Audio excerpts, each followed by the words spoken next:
I'm pleased to be able to present the latest findings from Oxford Economics' study assessing the economic contribution that Huawei makes to Europe.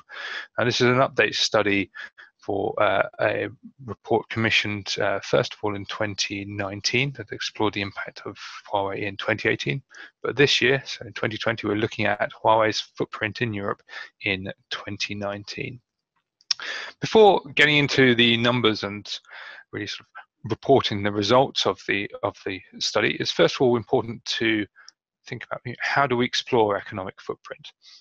And at the heart of any economic footprint assessment, what we consider is what we call a direct impact. Now that is the contribution that any firm makes by itself. So in Huawei's case, it is the people that it employs, it is the wages and the profits that it generates within Europe, because together wages and profits are what economists call gross value added. Now when you add every organization's gross value added up and make some slight adjustments for taxes and subsidies, you end up with GDP. So we have employment, we have GDP, and then the final metric that we look to explore economic footprint is through the taxes that are paid to the relevant authorities. So for Huawei itself, that relates to the direct corporate income tax that it's paying, and then also the taxes that are paid on behalf of and by its employees. So we're thinking here about the sort of personal income tax and then social security contributions. Now, in addition to Huawei's own activity, it also interacts with the economy through the purchases that it makes. So by buying goods and services from suppliers based throughout Europe, it supports economic activity within those suppliers.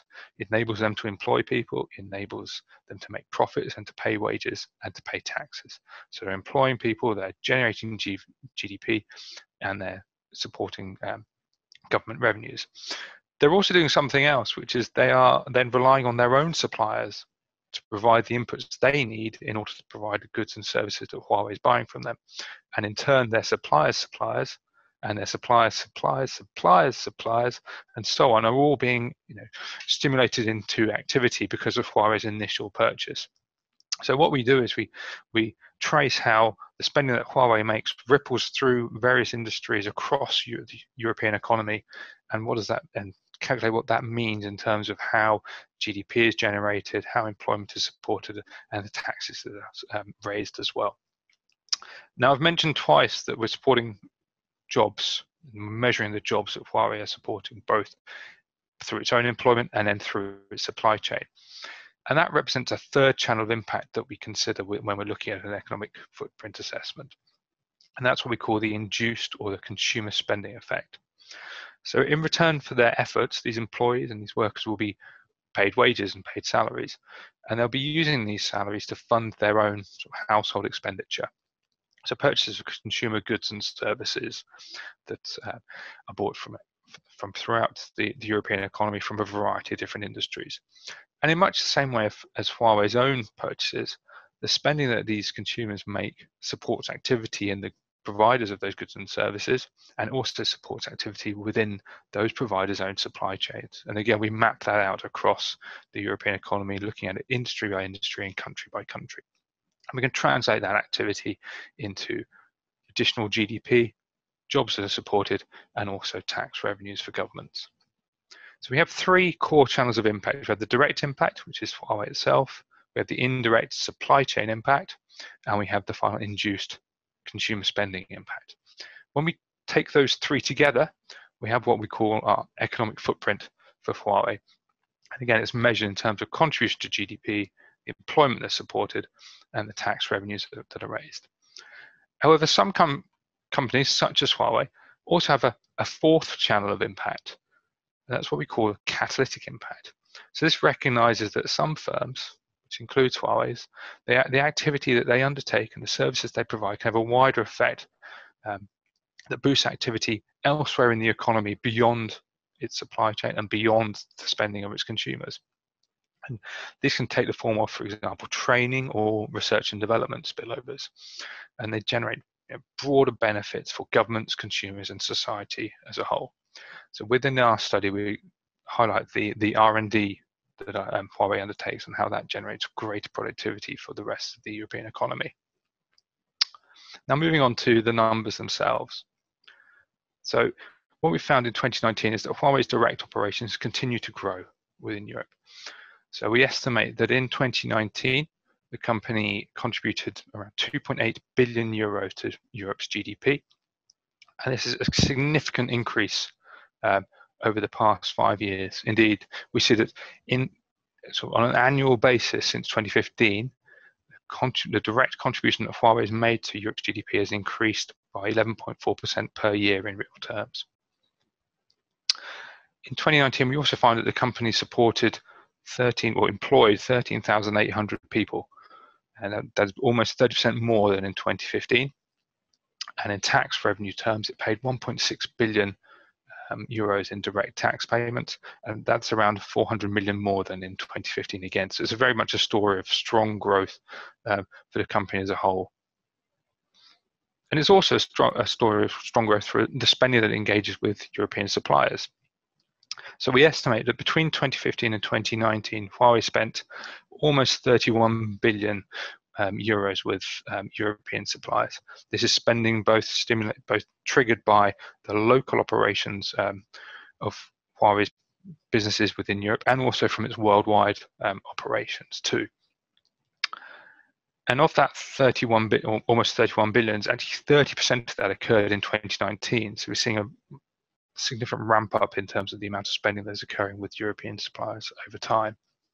And we estimate that this spending supported a 7.3 billion euro contribution to GDP in 2019. So that's in addition to the 2.8 billion direct GDP contribution.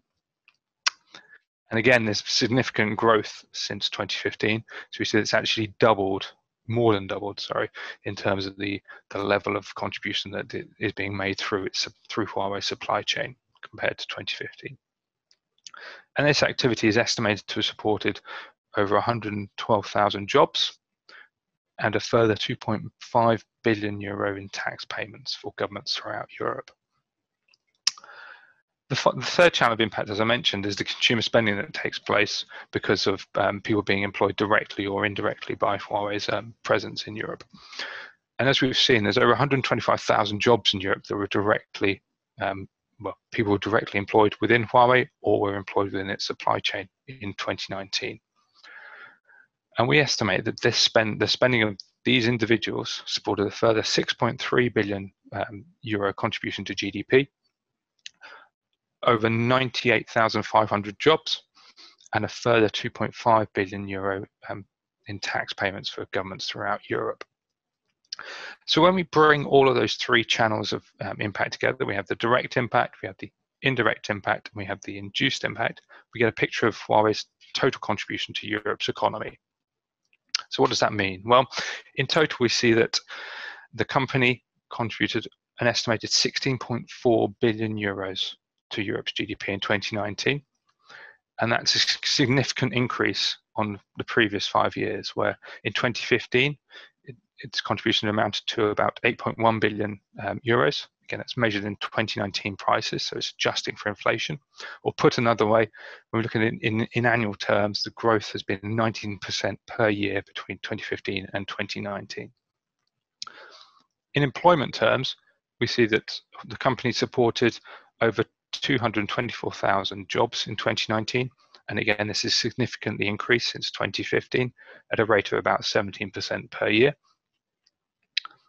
And finally, we see that in terms of taxes, the company and the activity it supports within Europe generated around 6.6 billion euros of tax revenues for governments in 2019. And again, that's a significant increase on 2015, around 70% again annually, that growth has occurred.